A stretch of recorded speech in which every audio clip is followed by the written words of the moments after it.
Hello, everyone. Welcome back to Easy Does It, a podcast created specifically for the amazing members of the MJ team. Rob and I are back with you again, excited for another great episode, we hope. We have been getting so much great feedback from you guys. Thank you so much for sharing with us. Another way you can share what you're doing using the things from the podcast is the Q&A question on Spotify. You can find it right there on the page of this week's episode. Before we wrap up today, I'll let you know what our question is for you so you can give us your feedback on Spotify. We're already halfway through February, Rob. Can you believe it? March is around the corner. It was like January took a whole year, and then February is like, boop, and it's almost done. I feel like January went by fast for me. It was the beginning of the year, I know, and the weather was kind of weird, I guess. Yeah. But it just happened. We're here, February, and I can't believe that because Service Titan's around the corner. That's a weird feeling to say. It's March 7th. Yeah. I don't know how I feel about that. Yeah. Well, change is not easy, but we're going to get through it. Yeah. I do think Service Titan will be good. I am excited about the newness of it. I know that there's going to be a lot of changes, but I mean, like you said, change is good. It's going to be cool. It'll be something new. It's been, I think, 12 years since we had our last software change. Yeah. I was a tech when that happened. I was just out in the field, and it was a drastic improvement. Just so y'all know, back in the day, my techs that are listening, when you finished a call, you had to grab your Nextel. You would call dispatch, and this is when Chino was in there, and he'd pick up, what's going on? And you would have to give your notes to Chino over the Nextel, and he would type it into the system. And you had like handwritten books, all the stuff. You used to write your customer's credit card number down on the book and bring it in and turn it in, and they would run it on whatever day, I think Monday when you had to come in. That's how far we've come. And when we went to our last software, that's when we got laptops and computers. So I know this is different. We already have, tablets, but I'm excited about the good changes that are coming. Yeah. It reminds me of there's a podcast episode with Brene Brown where she talks about FFTs. I definitely know I can't say that first word. Freaking first time. Yep. So, and even though this isn't our first time making a software change, what she talks about when she says a freaking first time is like there's some things you just have to recognize and own about it. One of those things is it's going to feel a little rough for a minute, and that's okay. Just acknowledge it and move on. And then the second thing is it's not going to feel that way forever. So just like when we transition to anything, it feels a little at the beginning because we're just kind of working our way through, but it won't feel like that forever. When we look back on this, it'll be like this is what we've always done. Because everybody will feel comfortable. So remember that, people. FFT. We're going to make it through. Oh, yeah. The freaking first time. Sam, the contact center manager, she's like, I just want to kick it off tomorrow. Yeah. Let's just rip the Band-Aid off. Like, okay, calm down. We still need we got 9 more days left, and we still got some stuff to do. Yeah, we'll get there. It'll be here soon enough for sure. That's right. All right, today we have a great episode for y'all, and I think this is the first time we've read from a book instead of going to the Dues News. So we have Mr. Jenkins Told Me, and so we're on page 31. Meredith had the good idea of diving into this page, so here we are. I think we're reading 31, 32, but I grabbed this little excerpt right down, maybe 2/3 of the way down. And this chapter says, don't lose your faith in people. And the excerpt says, people do bad things because human nature is conflicted. We have good impulses and bad impulses. The good impulses entice us to do acts of selflessness and love and kindness. It's fitting right after Valentine's Day. The bad impulses entice us to be selfish and destructive. Moment by moment, each of us has to choose which impulse to follow, and everyone around us is faced with the same choices. And I know you read that too. What are your thoughts on that, Meredith? Yeah, I think that so one of the question right before that Jonathan asked Dewey before he gave that little nugget of wisdom was, but sometimes people do bad things. And I I think that that's something that we all face, is exactly those things, the good impulses and the bad impulses and the choice. I think that's the big thing. It always comes back to that moment by moment. Each of us has to choose. We have the choice of which way to go. It's not always the easy choice to follow the good impulse, but it's the right one. Yeah. Yeah. I think the cool part of this excerpt just passed, the 2 sentences past, it says, so how do you bring out the good in people? Which sounds really familiar. Bring out the best in people. And Dewey would say, number 1, always assume positive intent. And I have to remind myself of that when I'm dealing with people sometimes, because when you notice people behave the way that they do, and sometimes it's easy just to assume they're trying to get somebody, they're trying to get me. Why did they say that? And I know today we'll talk about our subject and human nature will come up. Mm-hmm. But if you assume positive intent all the time, you're typically looking for the good. Let them prove you wrong the other way. What is it? Guilty until proven innocent. Uh-huh. No, wait. Other way. The other way. That's the way most people think. There you go. Uh-huh. So, thinking of it that people are typically trying to do the right thing. They don't show up to work to do a bad job. They're not like, I'm going to screw somebody over today. They're showing up, they're trying to do their best, and sometimes bad things happen sometimes. But if you assume that they meant well by it, those conversations are easier, and a lot of times you'll find that they really did mean to do the right thing. Yeah, that was actually the one that I pulled out, is at the bottom of page 31. Always remember that a person can create a negative result without intending to. So give people the benefit of the doubt. Assume that they meant well until it becomes crystal clear that they didn't. And I think that goes right along with this whole subject that he's bringing up here about not losing your faith in people. Never give up on your belief in humanity. All of us are uniquely and wonderfully made. And like you said, most people don't show up hoping to do the wrong thing. So to always assume positive intent. And I do think that can be challenging. Sometimes I think that comes back to, our own thoughts that are going through our head, the stories that we have made up about what this person can or cannot or is not doing. And I think we just have to always go back to, why would a reasonable, rational person do what this person has done? And a lot of times there's a reason. Mm-hmm. We just have to be curious enough to find what that reason was. Yeah. They didn't intend for the outcome to be poor. Yeah. I was talking to one of the managers the other day, and there was a situation that some challenging circumstances come up, and from the face surface, just looking at it, it looked like the person was trying to do the bad thing, the wrong thing. But as soon as he dove into it, he recognized, crap, it's not even like that at all. It's actually this. So I think when we look at the full picture of things, it goes right back to assume positive intent, because a lot of times people are trying to do the right thing. Pretty much everybody's trying to do the right thing. We're all in search of something, becoming better, doing the right thing when you're at work, take care of your customers. But sometimes the way circumstances turn out can look bad. But people out there trying to do the right thing. Yep, that's right. I think for the most part, people are trying to be good people. Yeah. And so it's worth it for us to be reminded often to assume that positive intent. For sure. We have a good topic for y'all today. It actually ties right along with that. It's easier to assume positive intent when you're practicing gratitude. Gratitude. That is what we're going to talk about today. And it's funny, we both sat down. We're trying this again, y'all. So please give us feedback. We did not cover anything with each other.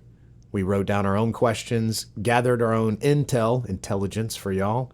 And then we sat down, and I kind of was like, hey, I'm going to maybe ask this. Thoughts? And she's like, I'm going to ask that too. I'm like, crap.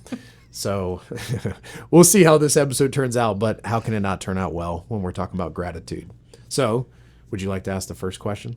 Sure. I'll give you the go. Okay.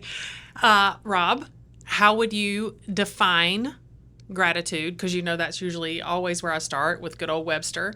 What would your definition of gratitude be? And is gratitude the same thing as being thankful? Oh, a double whammy.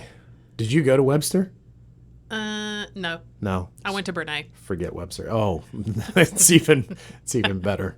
Even better. Okay, so I'll probably forget your second question, so you have to remind me. But the first one, what is gratitude? So I think gratitude is, I look at it as like a practice. Similar to a lot of things, there's no like final end point to it. It's a constant practice. And just like with any practice, it's something that you have to work at all the time. But I think it's searching for the positive outlook on things, or maybe it's like the lens that you look through to search for the positives, whether it be circumstances, people, just looking at life through a positive lens all the time and looking for those things. Mm-hmm. Yeah. Second part. Yep. Is it the same or different as being thankful?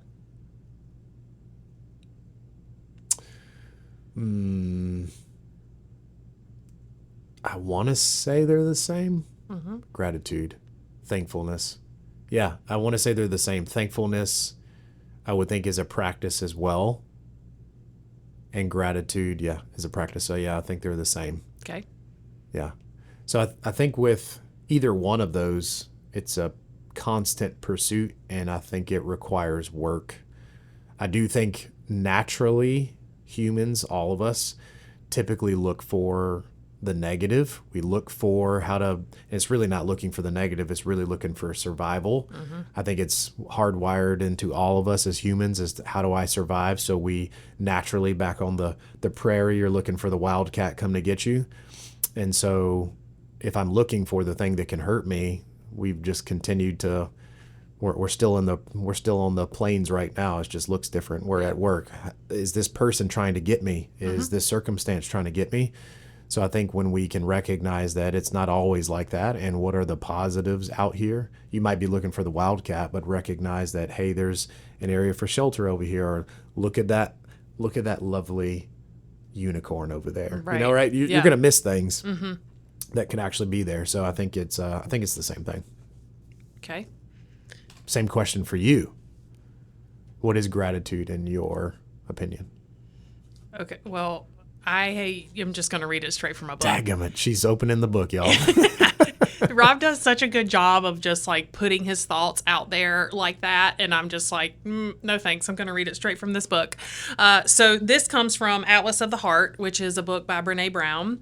And she says, gratitude is an emotion that reflects our deep appreciation for what we value, what brings meaning to our lives, and what makes us feel connected to ourselves and others. So the parts that I pulled out of that is deep appreciation. I think it's also interesting that she says it's an emotion, which I guess I can get behind that. Deep appreciation, and it helps us to feel connected. So I did not consider this idea of thankful and gratefulness until I listened to Mel Robbins again. Mm-hmm. And she talked about how gratitude and thankfulness are connected but different. What she says is that gratitude is more than saying thank you. It's more similar to appreciation, which is what Brene kind of says here. Thankful is more transactional.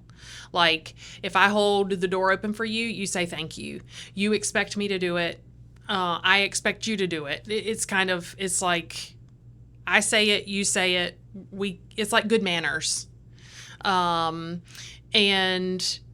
gratitude goes beyond that. Gratitude, if you hold the door open for me and I say thank you, I don't keep thinking about that for a long time. It's like it happens and we move on. It's more transactional. Gratitude lingers. That emotion lingers in us when someone does something for us and you're just kind of moved. Mm-hmm. You're moved by what they did. And we don't really expect it. We don't really expect it. It kind of comes out of nowhere. We don't expect thankfulness or gratitude? Gratitude. Okay. Or whatever the person does for us, it's not necessarily an expectation like holding the door and saying thank you. It's kind of like it came from a place of like, oh, dang. It lingers a little bit longer. It makes me think of like when Shallon leaves a note on my desk. and obviously I know she does the same thing for you. It's kind of like it's unexpected. I come to my desk and I see this note that says all of these really wonderful things about what I'm bringing to the team and what I'm bringing to MJ. And it's like, you're kind of moved by that. Right. I mean, you know me, so I get tears in my eyes just think about it. But you're moved by it, and it kind of lasts longer than just somebody saying thank you for holding the door. Yeah. So I thought that was really interesting. I don't think I've ever thought about it. I know I have never thought about it that deeply, that it's this kind of emotion that stays with us for a little bit longer than just the transaction of saying and being thankful. Yeah. I think when I thought of thankfulness before, my mind goes straight to Thanksgiving. Oh. Mm-hmm. So I was thinking about it in the form of we sit down and we say what we're thankful for. And so I think I would think in that fashion, gratitude would be linked to it. Yep. But it's almost like you said, it's a momentary thing. It's a holiday, and it's like, it's all about being thankful. So yeah, I can get behind what old Brene is saying over there. It's like, and I think there's even to me, it's like thankful is the transactional piece, holding the door open. Mm-hmm. Appreciation is maybe like next, which then links to gratitude. I think to me, it almost feels like a stair step situation. What do you think the difference between appreciation and gratitude is then? I don't know that there is. I think gratitude is a deep appreciation for someone, something. I think it's like this. I can appreciate the fact that we're here having this conversation. Gratefulness, I think, is something that would stay with me a little bit longer. Like, for example, when someone comes up to me and says, I listened to the podcast, it was awesome. Thank you so much. I really thought about what you said. I went home and talked to my significant other about it, whatever it is. That stays with me. That I feel gratitude, a deep appreciation for that person sharing that with me. Yeah. It stays with me. It makes me want to share it with other people. And so I think there's like a depth there to the appreciation, which in turn is gratitude. Yeah, yeah. Those three words, appreciation, thankfulness, and gratitude, they sound pretty similar, but I think when you really unpack and see the depth, especially the gratitude, sounds like maybe it's not even the foundation, it's below it. It's like, where does it actually come from? And when we think about it as a emotion, or even in this case, when we think about it, it can be a skill that you need to improve upon over time. I was watching a video, and the person in the video was just saying that gratitude is like a muscle that you have to continue to flex it over and over again. And just like a muscle, if you don't use it, it starts to fade and dissipate, and it becomes weaker. And when things are weak, it becomes really hard to get it started again. So if you practice it often enough, it's something that can improve over time for sure. And then it makes it easier to do. Yep. Yeah. There was something that I saw that I wanted to share. It says, we may find it difficult to shift our focus and attention to what we appreciate. Remember, through your focus and attention on the present moment, gratitude in life is enhanced. Consequently, gratitude makes it easier to live and to be present. There was a book I read a while back, and it was by Ben Bergeron. He was a CrossFit Games coach, still is, amazing guy. And he was actually coaching Katrin David's daughter, who was the one of the fittest women on earth that year. And so she was going for her second round, and he was just she was writing about in this book about how he would take her out to the beach, and they would walk along the sand out there, and it can seem infinite, the amount of sand that's on the beach. And so he offered to her to consider just picking up just like a handful of sand and moving the sand out of her hand down to where she just had like a grain of sand in her hand. And when you think about it, if you were to look at that grain of sand under a microscope, it's beautiful. Sand under a microscope looks like a diamond. It looks rare. And you can, if you roll it over and appreciate all the stuff that's going on with it, it's like, this is really beautiful. But then when you recognize that you're standing on thousands and millions of those things, you recognize there's so much more out there. And I think when we think about gratitude being one of those practices where you slow down and just focus in on just one thing, I'm appreciative, I'm grateful for just this one thing, it's easy to be like, oh man, there's so much more around me that I can be grateful for. It becomes infinite of how many things you can be grateful for. But if you don't take a moment to do that, you're just walking on the sand. You end up missing all those things. Mm-hmm. So I think when we recognize that gratitude can enhance the present moments that we're in, I think it could be something that could be really beneficial for everybody. But instead, I find that it's easy to get caught up in the hamster wheel. Mm-hmm. The rat race, you get in the moments, and then it's just like, I got to walk, I got to get out here. And then you don't look at the sand as beautiful anymore. It's sand, it's gritty. It gets in places where we don't want it, you know? Yep. And it could be annoying, or you just don't care about it anymore. You miss it. Mm-hmm. Yeah, I think it's, there's so many things. Whenever we started, when we went to Service System and doing 5 goals, 5 gratitudes, we've talked about that on here before. Remember, I am getting back to my push-ups. But so the 5-5-20, which Rob has talked to all of you who've learned the Service System, I feel like that's what happened when I started doing that practice. And that's one of the things we'll talk about today is how can we work on this gratitude practice. And one of the things that you can do is the 5-5-20. So I feel like when I started doing that, it's exactly like what you were saying. When I started looking at my life for the things that I was grateful for, initially it was, I'm thankful for my family. I'm thankful for my health. I'm thankful for my job. It's kind of like those surface level things. But then as I started trying to be more specific about it, and as I did it longer and longer, I was noticing everything. Like I was noticing when I would get in the shower, I would be like, daggone, I am thankful for some daggone hot water. You didn't say daggone, you said daggum. That's eating right there. Daggum. I am thankful for this hot water, which there I'm using the word thankful. I guess I should, and probably it is thankful. Yeah, you can say that. Yeah. But, I think you start recognizing all the things. So I will tell you that a lot of times when I get here in the morning and I'm doing my 5-5, and I'm doing my 5-5 before I get started for the day, one of the things that makes my list at least once a week is me getting to work safely. Because I don't know about y'all, on 485, sometimes I ain't sure. And so it's when I get here, but it's like I would have never paused long enough when I got here to work to think to myself, I sure am grateful that I made it today. Yeah. Because it's just like we assume that every day that's going to happen because it's happened every day before that. And I just think when you start looking at things like that small grain of sand, you just start recognizing all the things every single day that you have to appreciate. Yeah. So today, I haven't done it in a long time.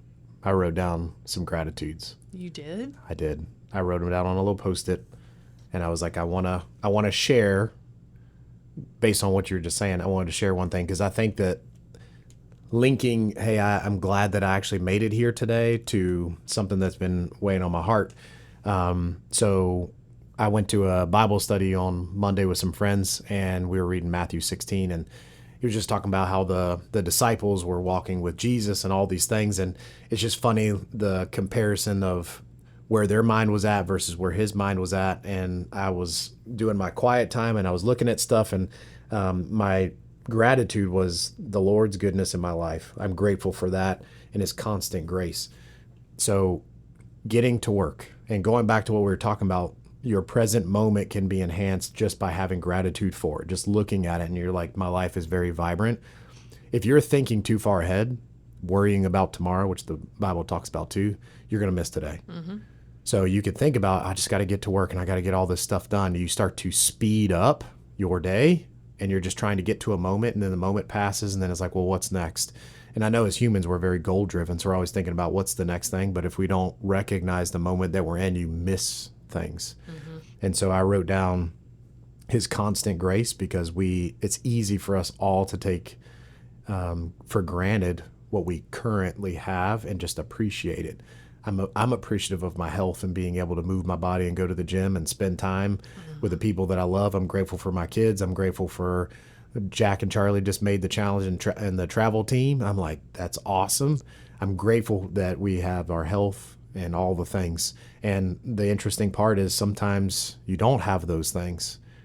Sometimes bad things happen, but you can still find gratitude in the moment of what is the lesson that I need to learn here. I'm grateful that there is a lesson that I can learn. And sometimes even if you look at it in that way, it's easier to see those things. But in those moments, it's kind of hard to, unless you look at it in that way. Yeah, we talked about this. I don't remember what episode it was on where we, in You Are a Badass, Jen Sincero says this is good because this is good. And that phrase helps in those moments. I mean, it's not foolproof. It's still going to be hard. It's hard to do it. But it's like, my oldest daughter, Mila, she's tried out for a couple of volleyball teams and she didn't make it. And I felt heartbroken for her. And how can I fix this? And, they don't know what they're missing, that kind of thing. Yeah. But at the end of the day, this is good because it teaches her resilience. It's good to teach her that she's got to, maybe you need to work harder. Maybe there are parts of your game that are not where they need to be. So I do think that even though some of those things are difficult, you can find it if you're looking for it. This is good because, and typically there's some sort of something we could pull out of that on the other side. Yeah. So I think when we look at any of these things that we're offering any of y'all, whether it be self-reflection, if it's gratitude, any of the stuff that we offer, I think it's important to think about, like, why should we do it? Yeah, I think the benefits of gratitude, I feel, and because it's such a deep thing, I think that really links to why it's so good for you. I think if it's just like thankful I opened the door for you, like my mental health is not going to get better because of that. Right. It feels good in the moment to be appreciated and for us to have that interaction. I do think those connections are important, but I think that the reason why gratitude is so good for you is because it's deeper. It's like a deeper feeling than that. Yeah. So some of the benefits, I feel like I'm selling you gratitude right now. So some of the benefits of gratitude are it can improve your physical health because when we're in the right headspace, we make better choices. Sold. Sold. We make better choices for our physical health when we're in the right headspace. Yeah. It also, too, I don't know nothing about the hormones or the chemicals in your brain or something, but it releases the right stuff. It releases the stuff that we want more of in our bodies. Did you raise your hand because you know what they are? Oh, yeah, I do. Oh, what are they? Andrew Huberman. I was watching his I was watching, it was on a podcast, but it was a video, and he was talking about the two are dopamine and serotonin. And, of course, I didn't go to Webster, but I went online because the Googs, as Catherine would say, never lies. Oh, it really does. It's the internet machine. But serotonin is the happiness chemical, and it helps out with like focus and calm. So when we have that releasing in our body, we feel more chill or happy. And when people are saying I'm in search of being happy, it's really, we should reframe that as I'm just trying to be happier, right? Right. And so dopamine, which is interesting, it's the motivation chemical. It helps get that momentum going for us, and it can amplify your productivity. So when you mix motivation with happiness, all of a sudden you feel good. Yeah, so bring it on. Yeah, and something that I thought was interesting in watching his videos in that same little simulcast that he was doing, he said that practicing gratitude can actually make your brain more sensitive to perceiving the good around you. So when you do it often enough, we always say, like, if you practice gratitude, you'll start to be more grateful for things. You'll find it's easier to look and see those things. But until he framed it as your brain becomes more sensitive to perceive those things, you now see the things that were already there or would have been there that you would have missed had you not had practiced that earlier. Yeah. Yeah, I think that one, you touched on quite a few of these other ones. Improves psychological health, obviously, improves mental strength. Yeah. That probably ties... I like that. Mental strength. Yeah. That probably ties right back to that. Improves sleep. Mm-hmm. What? I want more of that. Who doesn't want more sleep? Increases empathy. Going back to old Randy Tooker and our episode on empathy. But when you are showing or practicing gratitude, I can see how that would directly tie to your ability to be able to see when others are not in a space where they have as many things as you do. Yeah. So I certainly could see how those are connected. It reduces aggression, which that makes sense. Why'd you look at me like that? I was trying to just make sense of that in my head for a second. I did not like that. More social connection, which obviously, going back to when Shallon leaves a note on our desk, I mean, how can that not increase the connection with that person, because they are kind of laying it all out there for you, and then you have the opportunity to reciprocate back and say how much that meant to you. Right there, just those connections continue to deepen, and then it enhances self-esteem. So I think that that's interesting, but I guess it makes sense, because if I'm reflecting on the reasons why, the reasons I am grateful, then maybe that says, like, look at all of this. Like, look at all of this that I have. And it kind of makes you feel, it can make you feel differently, I think, about what you have to offer, because you have all of these things that you already are grateful for or happy about. Yeah. That makes me, it makes me think about the possibilities start to become more open to you and become more limitless, because you're recognizing in every moment there's multiple opportunities for you to experience the goodness. But again, if you're not open to it or you haven't exercised that muscle, you're not going to be able to absorb or link yourself to those. Yeah, so going back to You Are a Badass, this exactly, she calls gratitude the gateway drug to awesomeness. And she quotes Tony Robbins, when you are grateful, fear disappears and abundance appears. I love that quote. But then she also talks about how gratitude strengthens your faith. And what she means by faith there is believing in what's not yet been seen. And having the audacity to think that the world, you can gather what you want from the world. When you're constantly aware of all the awesomeness that already exists, it makes it much easier for you to believe that there's more awesomeness where that came from. Yep. And that awesomeness you can tap into. So I think that's exactly what it is. It feels like it starts to open up those doors. Look at all these things that are already available to me. That must mean that there's so much left that I haven't even seen, that hasn't even come my way. And it's easier to believe in that when you're tapping into what's already there. Yeah. And I think that maybe even ties back into what we talked about before with locus of control, of these things are out of my control. And you can start to have some of those, the opposite of gratitude. You can start to have a limiting belief that things are just going to continue to get worse here. I'm not looking forward to the future because so far it's not been great. Meanwhile, someone else can have that more internal locus of control, saying like, hey, I can alter and change these things. And what other good things can I either create or look forward to? So it's that abundance mindset versus having that limited mindset.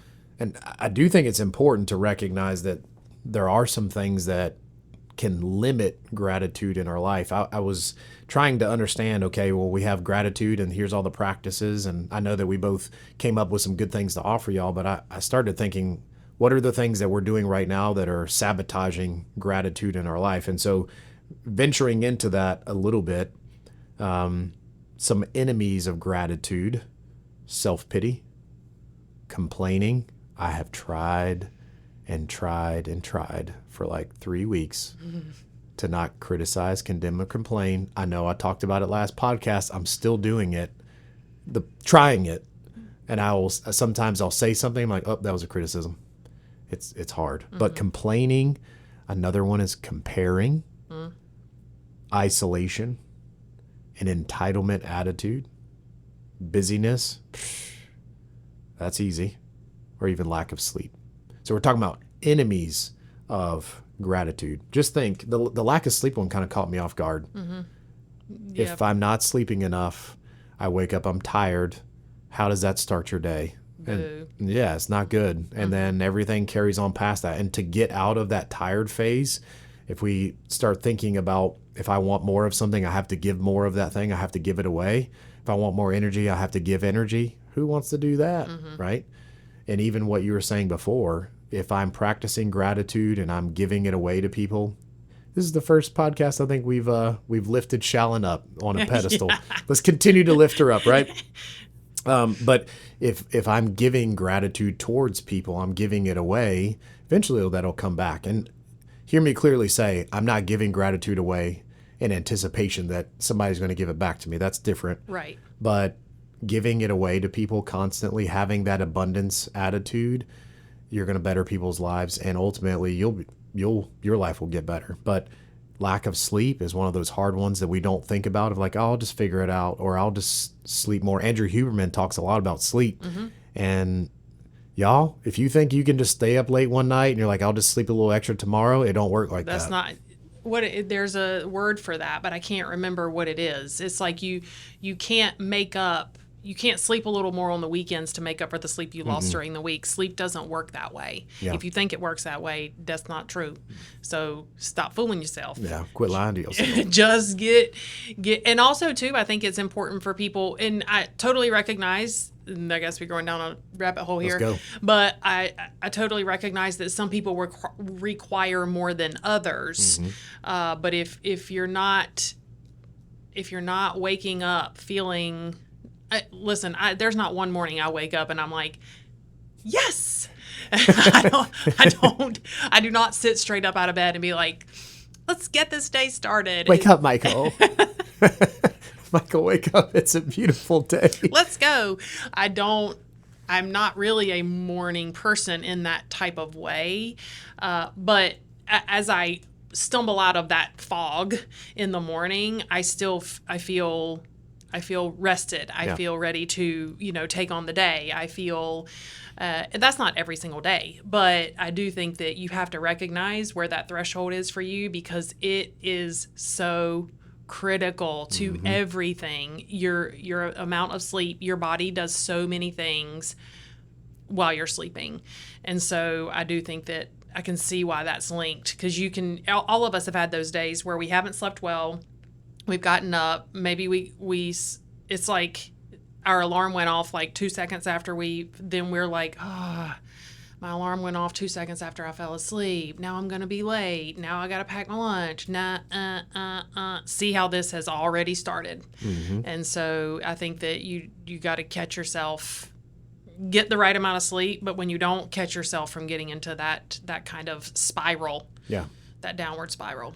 And I think when you look at lack of sleep and a lot of these other things, we say busyness, lack of sleep, comparing, all these different things are things that you can stop and alter and change. It's easier to do these things that sabotage gratitude than it is to just straight up practice gratitude. And like most things that improve your well-being, exercising, getting sleep, eating healthy, practicing gratitude, they all require some effort. And effort is one of those things as humans, going back to being on the little African prairie again, doing things that are hard are typically the things that help us. They make us better.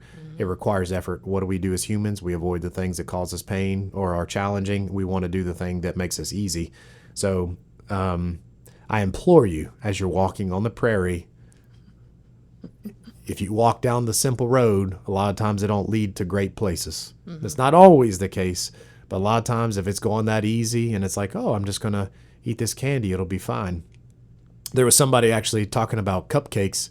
If he listens to this podcast, he'll know exactly who it is, but he made the idea that I can eat 1,500 calories worth of cupcakes and I will lose weight. And I was like, well, I disagreed with it at first. And I'm like, yeah, but you probably are not going to end up in the place you want to be. Why are we trying to lose weight? Usually it's, I want to lose weight so I can look better, feel better, live a longer life and all those things. But if you eat cupcakes, even if it's in a calorie deficit, you're not going to end up in the place that you want to be. No. At the end of the road, it's easy to eat cupcakes. And in fact, it's probably cheaper than buying healthy food, but it's pay me now or pay me later. Yeah. It's one of the two. Also delicious. hear us clearly say, or at least me, don't eat cupcakes.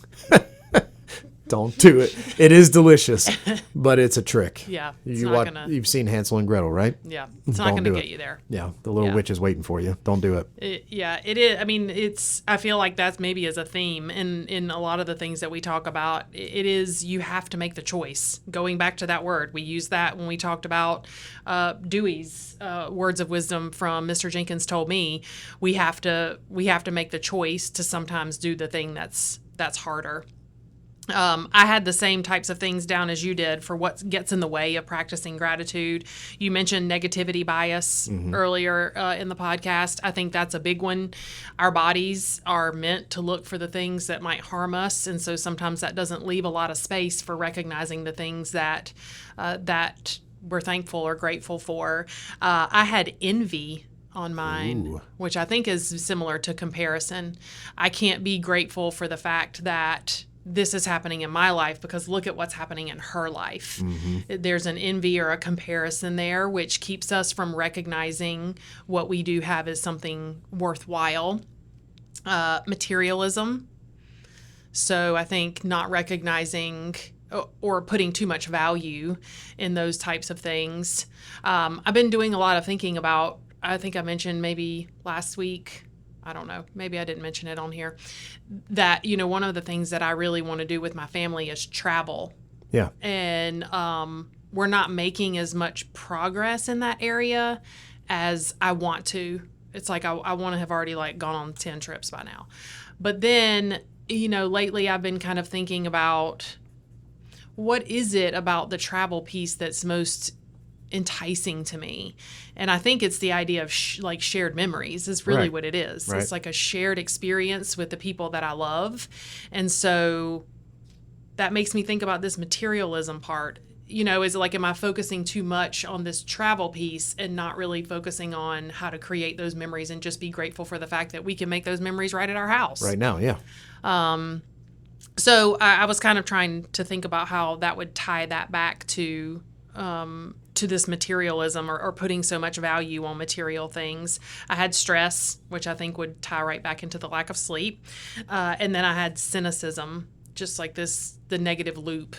When you get into the negative, nothing good ever happens to me. Of course that happened to me. I think sometimes when we get into that negative loop, we got to dig back out till we can get to the place where we can start recognizing those things we're grateful for. Yeah.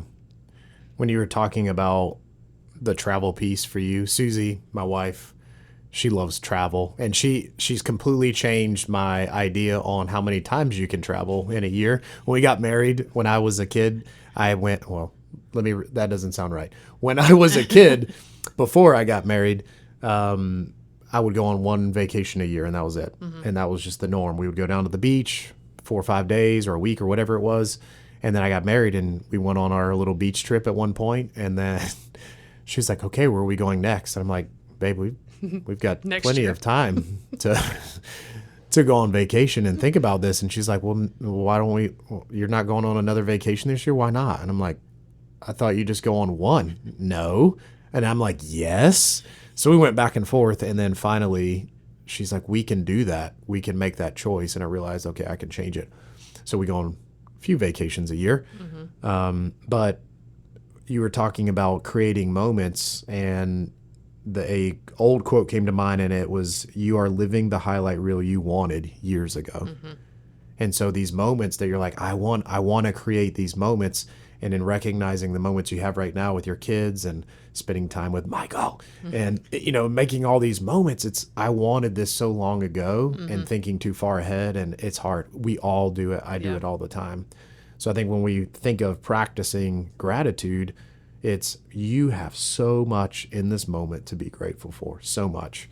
And if you think too far ahead, this is everybody, and I'm saying this to myself, if you think too far ahead, you can miss those important moments that are happening right in front of your face. And the scary part is when you get years down the road and then you look back and you're like, crap, I missed things and I wish I would have. And so I think that's important to remember. Yeah, I feel that way. I don't know. I feel like when the girls were little, it was difficult. It was hard. It's hard when you have two young children. Yeah. And I feel like I blocked that part of my life. It was just difficult. And now looking back on it, I do feel some regret about not recognizing and kind of holding on to more of the things, the things that happened when they were that little. Because I have a hard time now pulling a lot of that to mind. And I think it's because I was just treading water. It's like just trying to keep my head above water. And I wasn't stopping enough to recognize the moments that were happening then. If you could go back to when your daughters were maybe around that 2 to 3 to 4 range, what advice do you think you would give yourself? To just let some stuff go. What do you mean? I mean, that's very much my personality. I mean, it's like I wanted them to have a sleep schedule. I wanted them to eat the right foods. I wanted to read to them every night, because I wanted them to be readers because I'm a reader. I put so many expectations on myself as a mom, and that it was like, okay, just stop it. Just kind of let it, not saying that you don't need to have a sleep schedule, because we just talked about how important that is. But right. I think I would have given myself the more grace and more opportunities to just enjoy them, whether that is taking a second to journal. I wish I had some more definitive memories about what that looked like. Yeah. Do you feel like in 5 years or 7 years from now, that would be the same advice that you would give yourself today?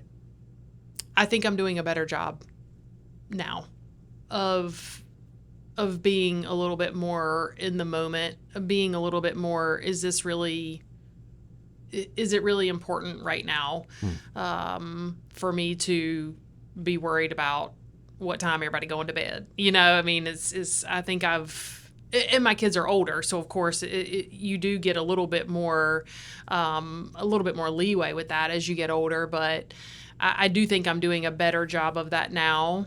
A great friend of mine, rock chick Natalie Moore, she calls it good enough mothering. Doesn't have to be perfect mothering, and quite honestly, it's never going to be. Mm-hmm. So I think I've started to embrace that a little bit more. Is good enough mothering, instead of trying to hold myself accountable and missing out on all the things that make being a mom so special. Yeah. So I think I'm doing better. Good. Yeah. Good for me. That's good to hear. It's good to hear. I mean, I know that your daughters are appreciative of the mom that you are and what you do for them. And I know Michael feels the same way too. Yes. Y'all hold the family together. And Lord knows I appreciate that. Yep. Yeah. It is. We call it having, Shalyn and I call it having, we have all the tabs open. I've got about 100 tabs open in my brain all the time. And I think that's one of those things that gets in the way of gratitude, right? Is I'm trying to check off, did we pay for the field trip? Do we have enough stuff in the refrigerator for lunches this week? I mean, it's endless. And so I think that is one of those things that's hard to kind of put all of that on pause so you can recognize the things. Thank goodness that we can pay for them to go on a field trip. Thank goodness that it's an option for us to have enough food in there's a way to look at those things a little bit differently, which helps you appreciate them a little bit more. Yeah. I know one of the things that was on that list, I don't know if it was from the Mayo Clinic, but one of the enemies is busyness, which I find myself in all the time. I'm busy. I've got tons of things going on, and I feel like my life's on fast forward sometimes. Mm-hmm. And when you finally hit play off of fast forward and it slows back down, you're like, whew, my goodness. And it's nice being able to slow it down, but then you recognize you've missed so much and you didn't get to absorb everything. You were just living. Oscar Wilde says, to live is the rarest thing in the world. Most people simply live, and that's all. So thinking about life, it's important to live in the moment, like actually live, than just simply move your way through life. Yeah. And so when we think of gratitude and slowing things down, because it sounds like they start to coincide with each other, slowing down, appreciating the moment. I wanted to ask you, because I'm sure you have some, what are some ways that we can practice gratitude? How can we help ourselves with this? Yeah, I think the nice thing is that I think once you start practicing it, it's no different than anything else you practice. No matter how busy you get, if you've practiced it enough, it happens naturally. So, give you a little fun fact here, Rob. I bet you didn't know about me. I played basketball in high school, and if I may say so myself, I'm a pretty good shooter. Okay. And so we practiced free throws all the time. Obviously, most basketball teams do. If we went to a gym right now and you asked me to make, not all of them, right, but a good portion, let's say 50% of my free throws, I think I could do that. And I think it's because over the course of my life, I have practiced that motion. I have practiced that distance from the goal. I have practiced what that looks like so many times that despite there being a long time since I played basketball, I can still do it. And I think this practicing of gratitude is no different. If you do it enough, then no matter how busy you get, or if you step away from it, or you can get back to it really easily, but you have to get to a place where you're practicing it almost automatically before you get to that. So I think that's a good thing, is if we devote some time to practicing it and doing it really well, then it becomes just a part of how we think, and it doesn't go away. So that was just a little bit of... Fun fact. Yep, fun fact. I'll challenge anybody up in here to a game. I need to put you head-to-head with Ryan Lynch. I don't know if I want to Ryan do is pig a or horse. baller. Fun fact, our friendship almost ended twice. We worked at an electronic repair company, and I was actually in the warehouse where he is now, and he was in purchasing. And we would get 15-minute breaks throughout the day. We'd go out and play basketball for 15 minutes and then come back in and get back to work. And on sometimes our second break, we'd go get a can of NOS and a nerd rope. Oh. I mean, that's what got you through the rest of the day. The snack of champions. Oh, my Lord. I would die if I ate that today. Anyways, we were playing basketball. And Ryan, I'm telling you, freaking baller. I'd go out. I'm trying to knock the ball down. I'm trying to pack him, and this dude just right over the top. And what would annoy me is when he shot, he would do his jump shot, and if I'm coming in from the side, he wouldn't even be looking at the goal. He's looking at me as he's shooting. Oh. And still make it pissed me off. He would crush everybody. So one time, he's going up for a layup, and y'all, you could beat me in basketball. That was the only sport that I didn't play. I'm terrible at. I'm good at fouls and rebounds. That's it.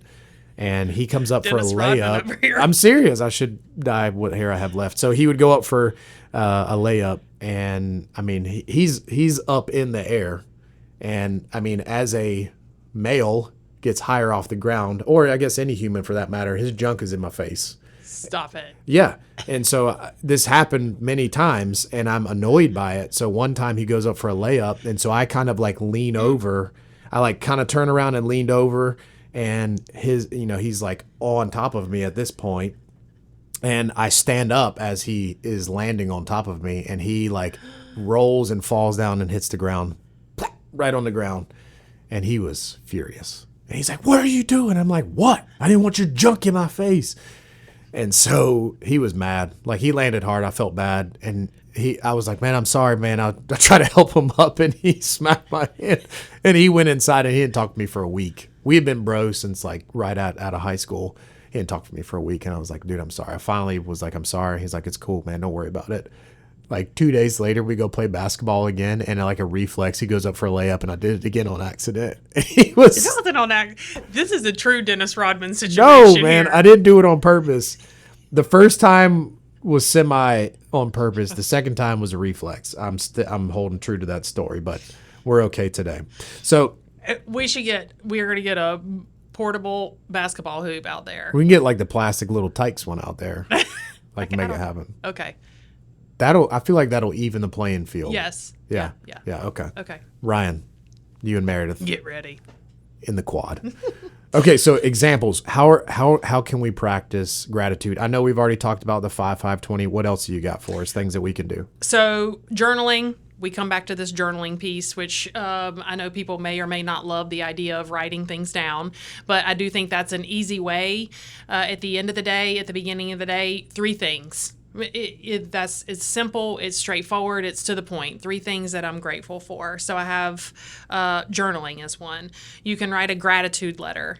So thinking about someone that you're super grateful for their presence in your life, writing that gratitude letter, and then the most important thing is delivering it. Go ahead and deliver it. Even better, which I would never be able to do because I would cry my eyeballs out, is read the letter to the person. And so... Awkward. Sit down and just receive this and say nothing. Say thank you. Say and that's thank you. it. Say thank you. So a gratitude letter. The next one, I think we've kind of talked about this in a couple different ways in this episode, but what I read online was what they call it is a savoring walk. Savoring walk, Okay. which would include some mindfulness, just like the self-awareness that we talk about. So if you go on this walk, you're really just tuning in to take out your AirPods, turn off the music, and you just really have an opportunity to savor, embrace, be mindful, be aware of all of the things going on around you. And it kind of just puts you back in touch with all the things that we don't notice on the day-to-day. So I thought that was, I try and walk at least 4 or 5 times a week, and I can tell you right now that I have never done anything like that. So I think it would be interesting to see how that would feel differently to me. Today's the day. I could. She's like, well, you see what happened was I got to check my check-in and my savings, and got some things to do tonight. I can do it today. One of the things they talked about also was depriving yourself. Almost like a whole Lenten sort of situation. Like Lent has started. You say Lenten? Lenten. Okay. Leten. I'm pretty sure that's a word. Lenten? That's how I say it because I'm from Eden. Yeah, I was about to say, I think it's lenting. I don't know. So, but giving things up, that's kind of my sweet baby Leah. She's decided she's going to give up sweets, which is a huge undertaking for her. Okay. And so, but that's the same type of thing. Deprive yourself of it so that when you have it again, it's almost like this renewed appreciation for whatever that is, whatever this thing is. It helps you to appreciate it more. And then last but not least, I think what has the Mac Daddy of all, what has the most impact is going beyond just writing it down, whether that's in a journal, whether that's on, like I message myself on Teams. I do my 5-5 on Teams every morning. I just type it right there at my desk. Go past writing it down in a journal, go past writing it down in Teams, go past just thinking about it on a walk. You have to show the gratitude to other people in order for it to have the most profound effects on you. You have to show it and you have to receive it for it to have the most effect. Just writing down all the things I'm thankful for or grateful for every day, that's great. And it does put me in a better headspace. But what really feels good is when I go home and I say to Michael, thank you for cooking dinner. I appreciate what you do for us. That is completely different than writing that down on Teams. Yeah. So I think that's the big one, is taking all of this practice that you're doing inside your head or that you're writing down and taking action on some of it. Yeah. I think it was Andrew Huberman, again, just going right along with what you just said receiving gratitude is more potent when it comes to release of the dopamine and serotonin than simply giving it. Giving it is going to increase that person's, their feeling of gratitude for you, of life. It can pass on to other people. Mm-hmm. I almost feel like it's that, hey, I'm going to do something good for you. You go do it for good. And it becomes that chain, right? Yep. The benefit, just like you said, Shallon writing a nice letter for us. Again, we're lifting her up. Her writing a nice letter for us her giving that away, it may not have as much of an impact. It definitely has an impact for her, but it does for us receiving that from somebody. So Michael getting that comment from you, I mean, the impact for him is extremely high. So I think that's sometimes why us giving it to people, it's not, it's like you're giving something away and it's like, yeah, I'm doing this for you. I hope you like it. Then when you get it back from somebody, the impact is huge. It's like, oh, thank you so much. Sometimes I think me and you are the same way, but I think Shallon is too. Somebody comes and says something really nice to you and it's like, oh my gosh, it's happening right now. It's no big deal. Yeah, it's fine. I mean, it's nothing at all. And instead of saying that, it's thank you. I appreciate that. And that's really hard to do. But giving and receiving gratitude to people is absolutely impactful for both parties. Again, I go back to that whole thing. If we want more of something, we need to give it away.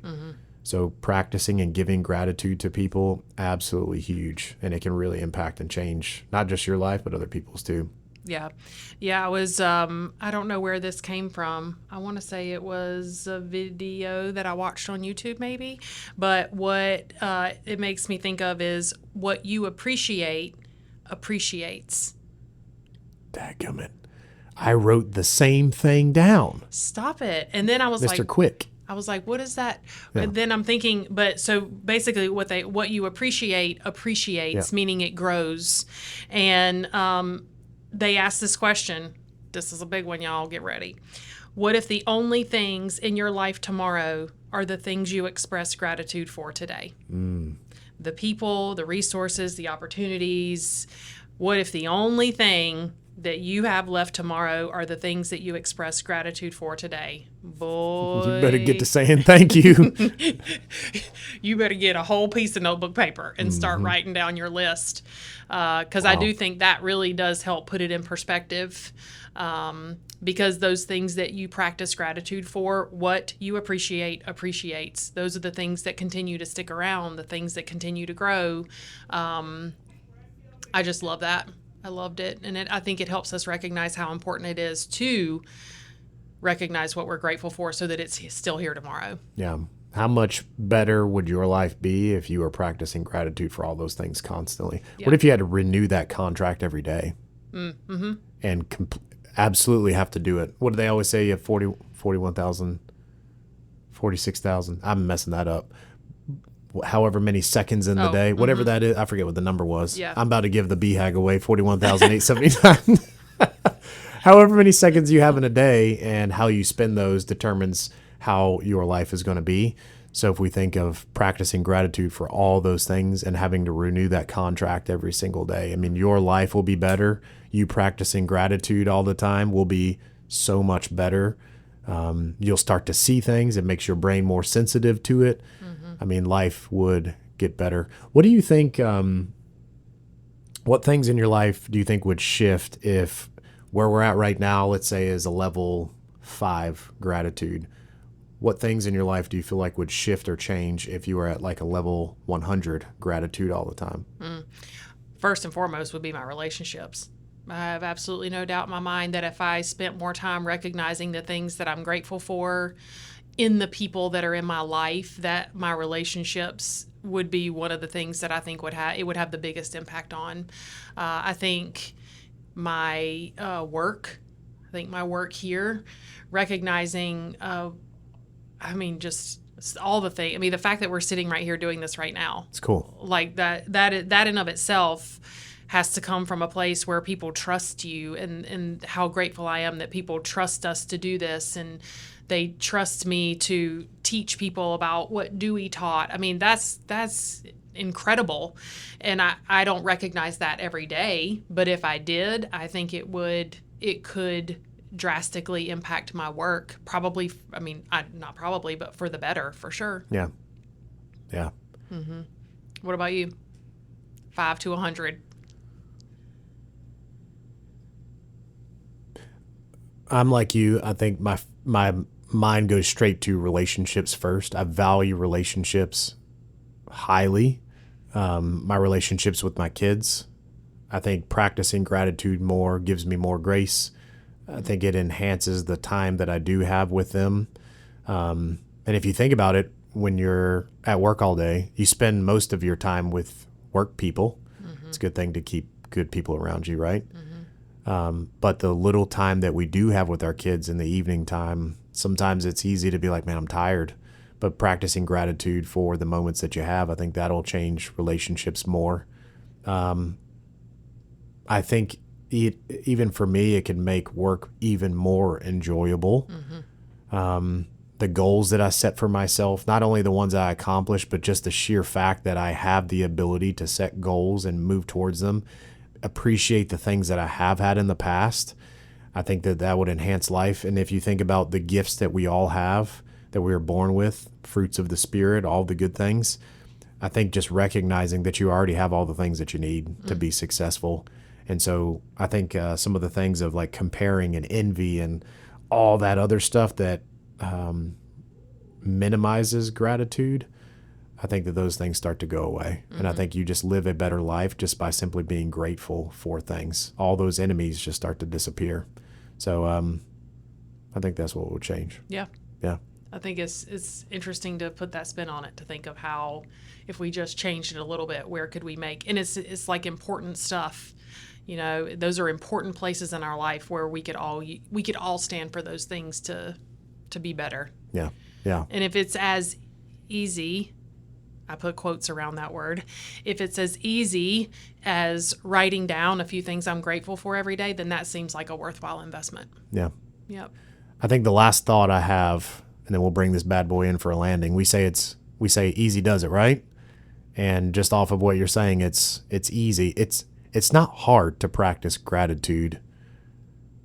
Sitting down and making 5 minutes of your day to just write down, what am I grateful for?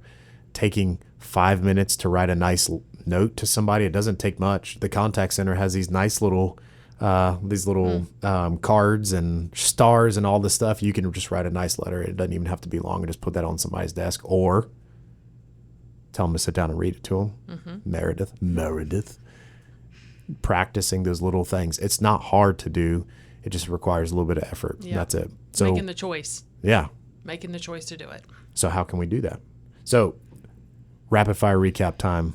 This is always my favorite time because I have no idea where it's going to go. This is always my favorite time because I feel like a deer in headlights because we've talked about so many things and I don't know how we would ever recap them. How can we recap all this? I'll give it a go. Okay. I'll try some things you fill in the blanks.